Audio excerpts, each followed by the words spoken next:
Cancer হাসপাতালকে প্রতিশ্রুতির 1 কোটি টাকা দিচ্ছে জামাত।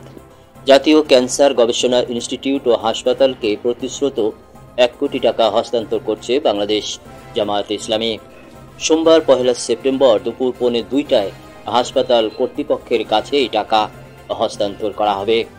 রোববার 31 আগস্ট এক সংবাদ বিজ্ঞপ্তিতে এ তথ্য জানানো হয়েছে। বিজ্ঞপ্তিতে বলা হয়, বাংলাদেশ জামায়াত ইসলামীর কেন্দ্রীয় নির্বাহী পরিষদের অন্যতম সদস্য ও ঢাকা মহানগরী উত্তর আমির মোহাম্মদ সেলিম উদ্দিন ও ঢাকা 17 আসনের জামাত মনোনীত সংসদ সদস্য প্রার্থী ডাক্তার এস.এম. খালিদুজ্জামান এই টাকা হস্তান্তর করবেন।